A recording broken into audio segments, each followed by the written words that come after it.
get going. Welcome back, everybody. So I'm going to talk a little bit about the programming techniques that are at the base of JEDI and what's different probably from most systems you've seen so far in the field of data simulation and weather production and weather prediction, sorry, and related fields. So, sorry if you can, yeah. So basically, the one thing we talked about a lot when we started the project was object-oriented programming, which is something that is one aspect of what we're using, but we are actually using more what's called generic programming, and I will talk about that a little bit and what's the difference between the two. Now, I'm not going to go into all the details of generic programming that can take years to learn everything. I'm just going to focus on what are the main concepts that we're using in JEDI and what's most useful for you to work with JEDI. So, so first of all, just so that, sorry, we're all on the same page. What's an object in programming? So, typically, an object you can think of is an instance of a class, and it contains data and methods. So, you know, you're probably used to Fortran where you see derived types, and derived types, they contain data. So an object has a little more because it has data, but it also has methods that are basically routines that will do something with the data. So really what you want to think about is, but the data part of a class or the object is private. And that's because we want to ensure encapsulation. And the methods are basically instructions that you send to the objects, asking them to perform certain actions with that data, typically. Otherwise, there's not much we can do without any data at all. And methods can be public or private. Private methods are typically methods that are used by other methods, and that the outside users don't, they have our implementation details, basically.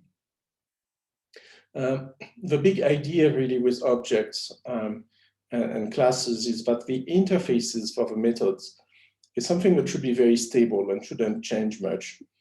But the implementation can change, so the data can change, how you perform the actions can change, but not the actual instructions that are being sent, and that's really enforcing the interfaces in a way that's much more strict than what you can see in Fortran, where typically people have global variables that have no interface whatsoever, and that make the systems very difficult to maintain, to develop, and very fragile.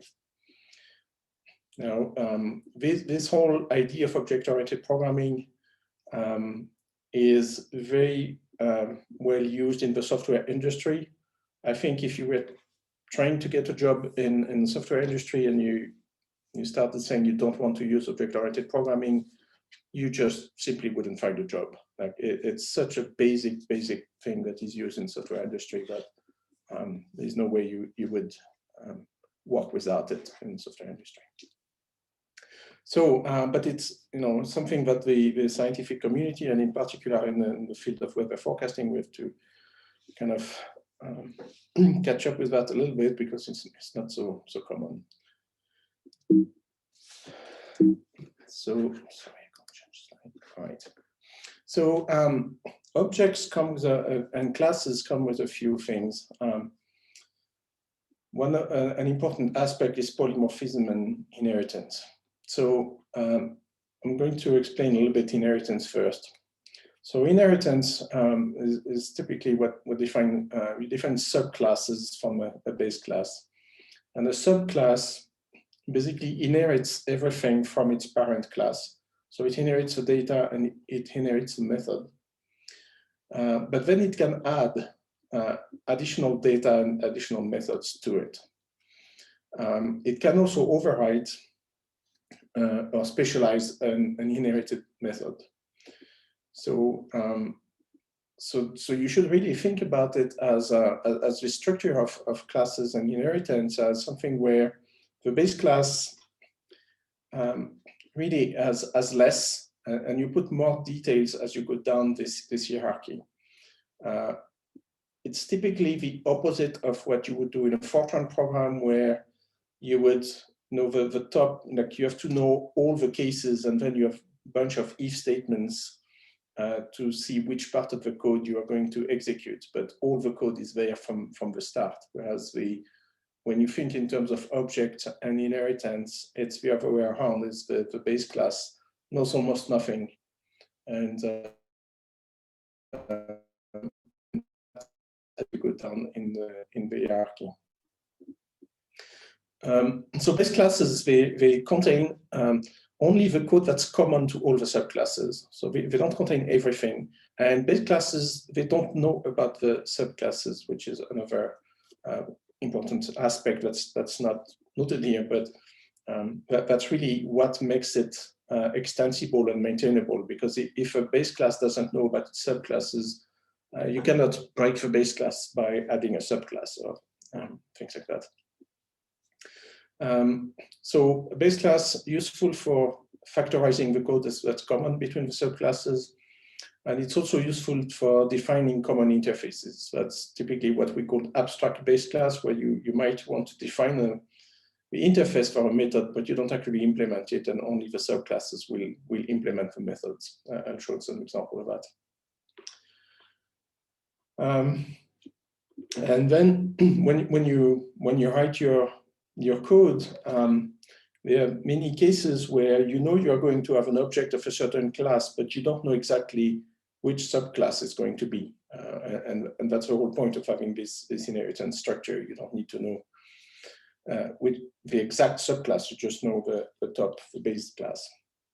And that's when you have to use pointers, because you cannot define an object if you don't know the exact class. So we use smart pointers to avoid memory leak. So there is no row pointers in JEDI. There shouldn't be. I think we removed all of them. And we use what we call factories to create objects based on input parameters. So you can select, when you create an object, you can select the subclass that you want. Again, I'll show an example.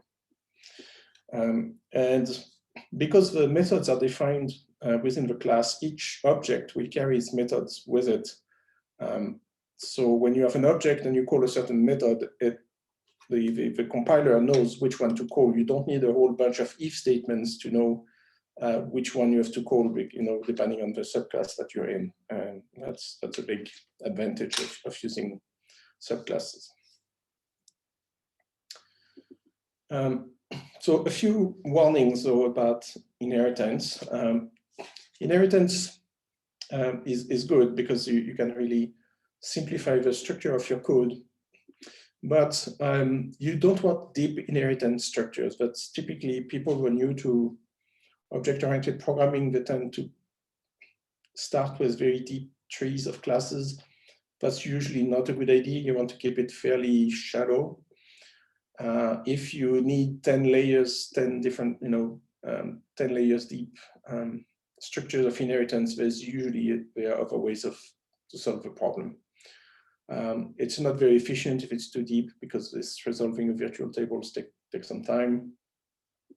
And inheritance is a very tight coupling between the base class and its subclasses. And if you have very, very deep structures, that introduces too much coupling in your code. And typically you want to avoid that. So for example, the deepest inheritance tree in OOPS is for the minimizers, and it doesn't need 2 levels. There's a base class, the first level defines your right-hand side, and that depends in if you are solving your problem in primal or dual space or saddle point. The right-hand side is different.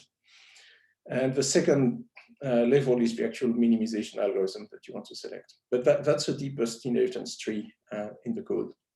There are a few other examples like that at 2 levels, but that's it. We don't have any more levels. One thing to remember is that an object of a subclass can be passed anywhere an object from parent class is expected. And there are absolutely no exceptions to this rule. That's very, very important. Like there is no like, oh, if that special case, then I do something else. No, that's not accepted, and there's no exceptions to that. If you find that you need to write some if statements to try to figure out what the subclass is, then there's something wrong in the design, and inheritance is not the right tool, and you should use something else, basically.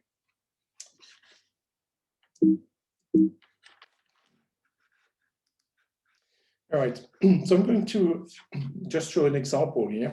So at the top, you see I define a class that's called covariance matrix. Whoops.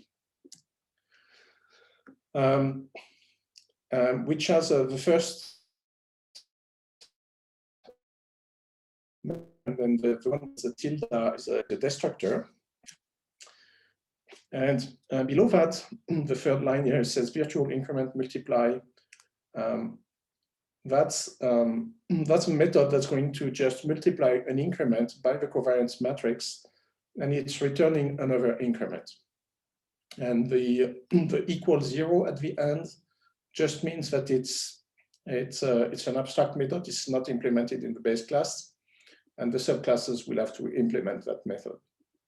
And then below that, I've written 2 examples of what a covariance matrix might be. So there's a spectral covariance, which as its constructor, that this time as arguments, there are a geometry and a configuration. It has a destructor and the multiply method. This time it's not, there's no equal 0, and it says override, which means it's overriding the base class method. And that's where you would code inside that method, you would code your product by a spectral covariance matrix for your increment. And I have another one below, which is a wavelet covariance. So there we just assume you use wavelets to represent your covariances. And again, you have a multiply method that you will implement for that. But then all your data assimilation code will be written using the covariance matrix. It won't know whether it's spectral or wavelet, but it will just, when it needs to, call the multiply method, and the compiler will know, depending on the objects that you've created, if it's spectral or wavelet, and will call the appropriate one. But as you see, what's important here is the interface is the same, so the code above doesn't need to know which subclass is being used.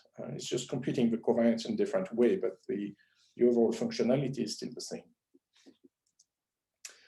Now we can take another example, which would be to define the state of a system. So I have an empty, I left the class as empty here just to simplify a little bit the syntax and just to explain the principle. But then you can think, okay, we'll have an ocean state and we'll have an atmosphere model, so an atmospheric state. They both inherit from the general state, which is fine, and I've kind of skipped all the methods here, but and then you want to define a model, which is also a base class here that has a forecast method, which will take a state and move it forward by a certain duration. So you might want to run a one-day forecast, so your duration would be 1 day. So that's all nice and fine. But then you start, you want to write your subclasses for your ocean model and your atmosphere model. And what you see here, because the interface is the same, you inherit from the forecast interface, and you receive a state as an argument for this forecast method. And so your ocean model receives a state, your atmosphere model also receives a state, but but there is no way to know if the state you're receiving there is an ocean state or an atmosphere state. And remember what I've said earlier, everywhere where you have a state, you should be able to receive any subclass. So your ocean model should work with any state. And obviously won't work if your state is an atmospheric state. So this is just here an example to illustrate that inheritance is not for everything. It has its limits. It's very useful in some cases, like the covariance matrices. It works very well, but the ocean model, it doesn't work. Sorry, the model and the state here, it doesn't work. So we need something else here to solve that problem.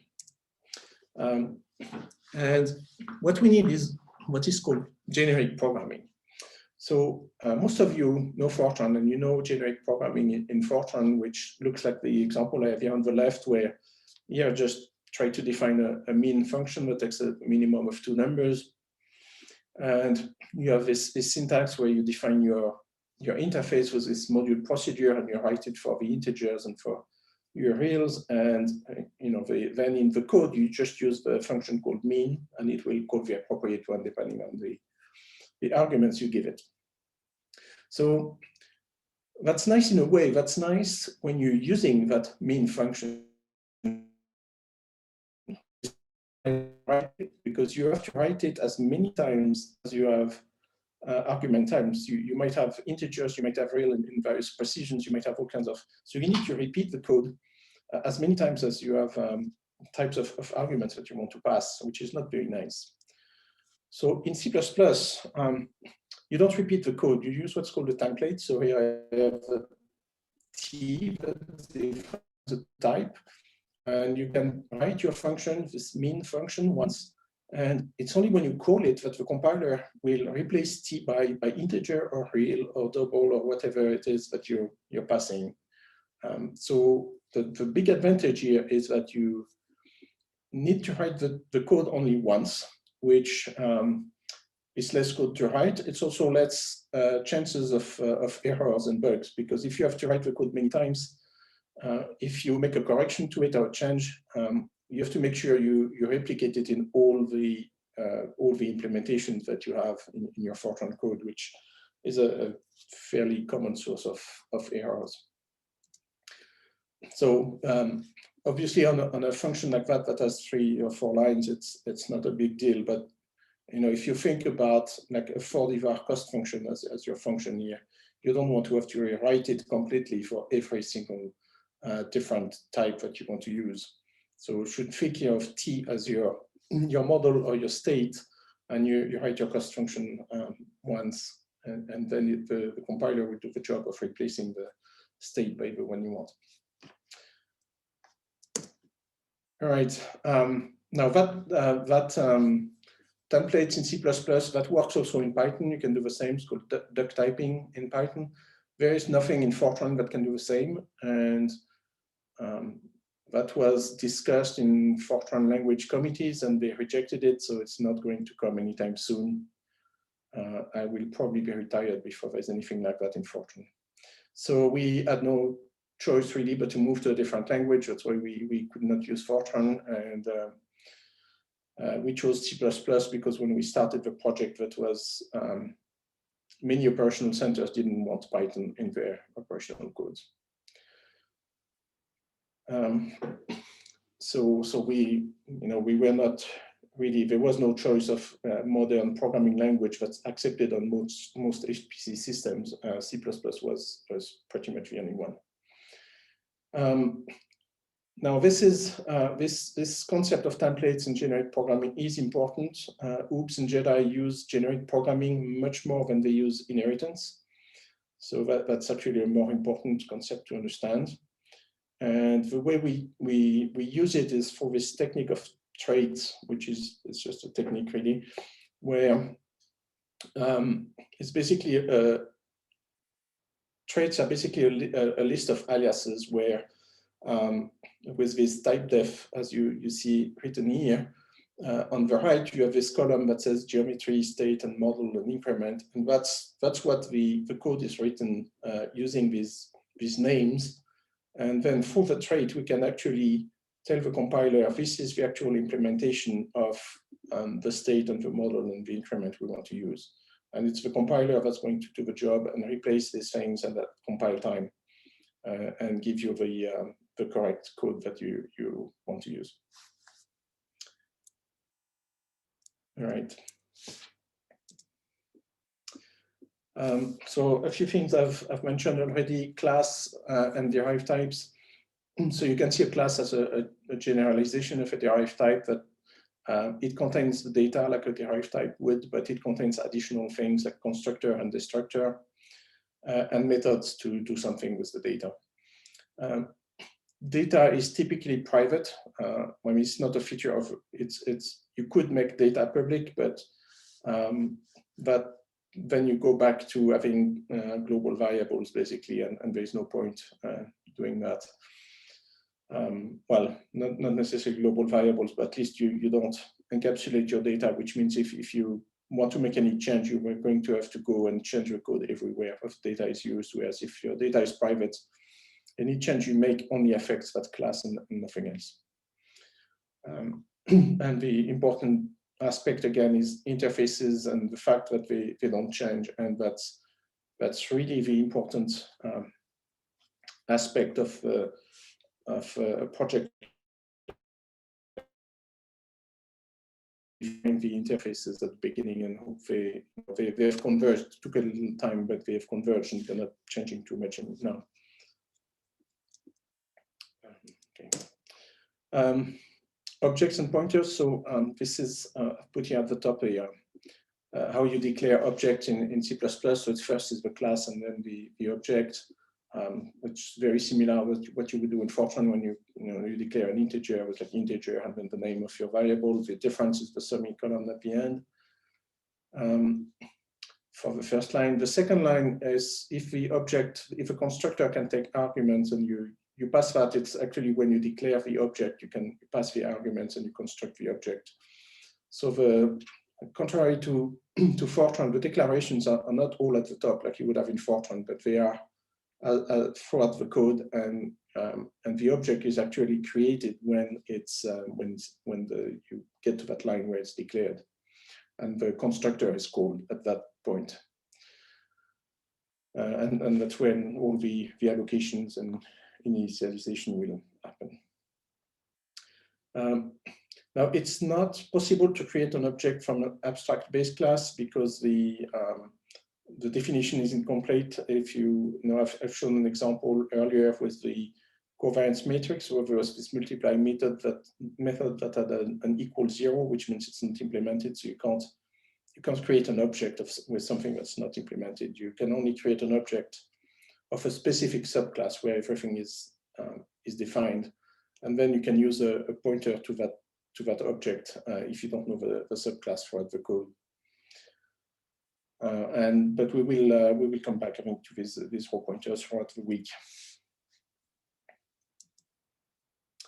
Well, actually, I have one more slide about that. So yes, so typically with smart pointers, what you want to do is we don't want to use raw pointers because there's always a risk of memory leak, which means that when you destroy the pointer, you don't deallocate the object unless you do it explicitly. And so we use these smart pointers like unique pointer, shared pointer. So typically unique pointer means you have only one pointer pointing to that object. Shared pointers mean you can have more than one pointer pointing to the same object. And the object will be destructed when all the shared pointers are destructed. So you don't need to do that manually and keep track of it.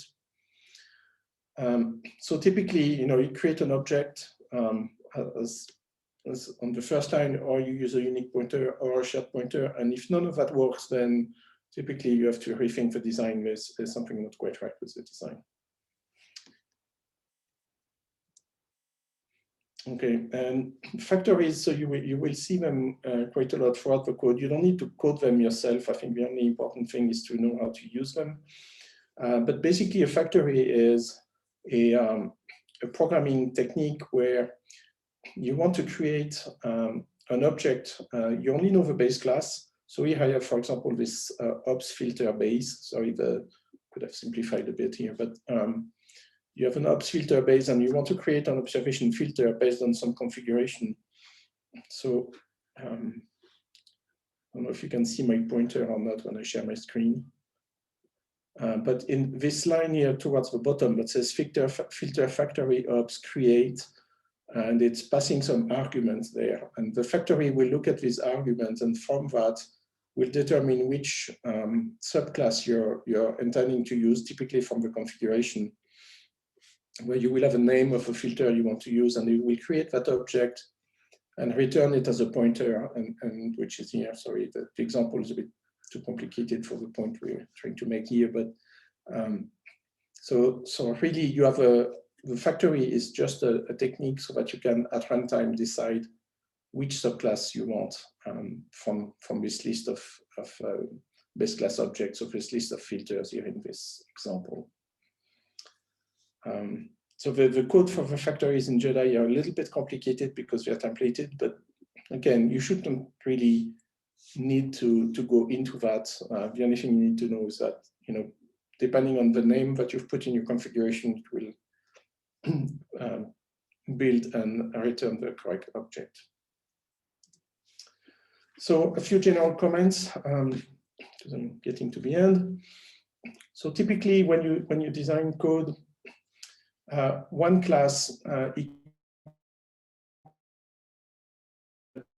means that you should be able to explain the purpose of class in one simple sentence. If you can't, then it's usually that your class is too complicated and is doing too many things, and you need to split it into several classes. That's a general rule of thumb. It's not super precise, but that's really the idea.